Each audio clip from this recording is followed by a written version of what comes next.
The landing at Humboldt Bay, New Guinea, 1944, the campaign, the suffering, and the cost.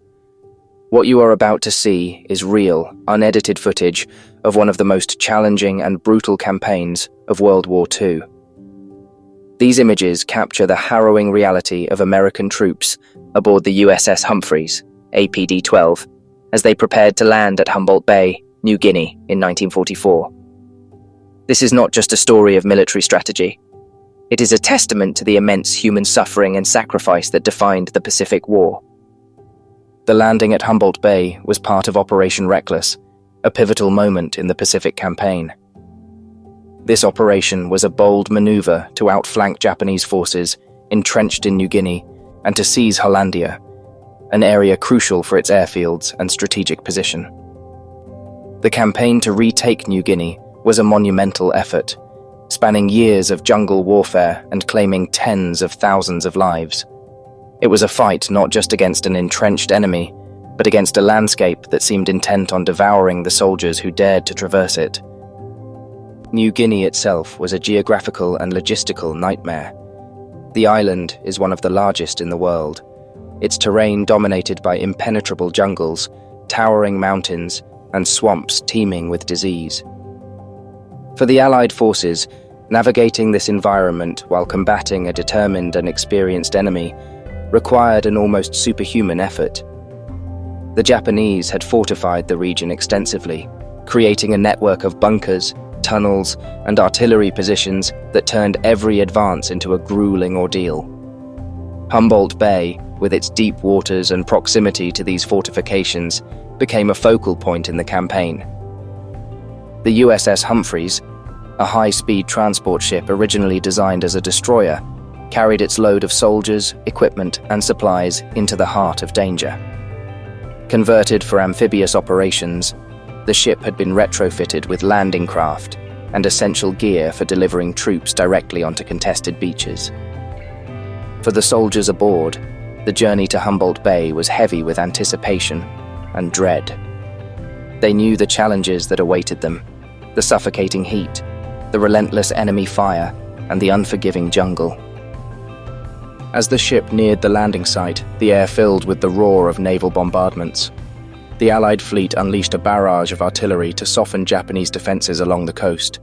Explosions sent plumes of smoke and debris skyward, but beneath this cacophony lay the grim truth. No amount of shelling could fully neutralize the enemy's deeply entrenched positions. The Japanese defenders, many of whom had been in New Guinea for years, were prepared to fight to the death. They had turned the jungles into a fortress, blending seamlessly into the terrain and using the natural cover to devastating effect. The soldiers disembarking from the USS Humphreys faced the daunting task of crossing the beach and moving inland. The landing craft, simple vessels designed for speed and capacity, offered little protection against enemy fire. As they hit the beaches, many soldiers found themselves wading through knee-deep water, burdened with heavy packs, rifles, and supplies. Machine gun fire raked the shoreline, while mortar shells landed with deadly precision. The sand, blackened by volcanic ash, absorbed the blood of men who never made it beyond the first few yards. Those who survived the initial landing encountered a new set of horrors. The jungle loomed ahead, a dense and hostile expanse that swallowed entire units. The heat was oppressive, and the air hung thick with the smell of decay and gunpowder. The equipment they carried, M1 Garand rifles, Bar automatic rifles, and flamethrowers for clearing bunkers, was effective but heavy, and every step felt like a battle against both the enemy and the terrain. Disease was an enemy that showed no mercy. Malaria, dysentery, and jungle rot claimed as many lives as bullets and shrapnel. Medical supplies were limited, and the constant exposure to the elements left even the strongest soldiers vulnerable. The Japanese, though cut off from reinforcements and supplies, were relentless. They staged ambushes, used snipers to sow terror, and turned every hill and ravine into a killing ground. The psychological toll on the troops was immense. Men who had already endured battles in the Pacific found themselves pushed to the brink, facing an enemy that seemed to rise from the shadows of the jungle itself. Despite the overwhelming challenges, the Allies pressed forward. Engineers worked tirelessly to clear paths through the jungle, construct makeshift bridges over rivers, and establish supply lines.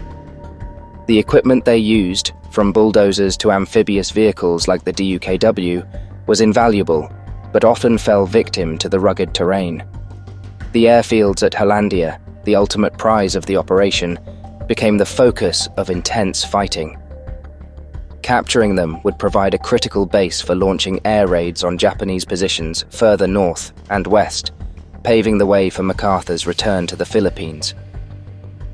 The human cost of the Humboldt Bay landing and the New Guinea campaign was staggering. Thousands of Allied soldiers were killed or wounded, and countless others were left physically and emotionally scarred. The Japanese defenders suffered even greater losses, with entire units wiped out in their determination to hold the island. Civilians caught in the crossfire endured unimaginable suffering, as villages were destroyed and lives uprooted. What remains from this brutal chapter of the Pacific War is a testament to the resilience and courage of those who fought there. The footage you are about to see captures these moments in stark detail. It is unedited, raw and unflinching in its portrayal of the chaos and sacrifice that defined the landing at Humboldt Bay. These images remind us not just of the strategic victories, but of the immense human price paid to achieve them. This is more than history. It is a glimpse into the soul of a generation that faced the unimaginable and emerged victorious.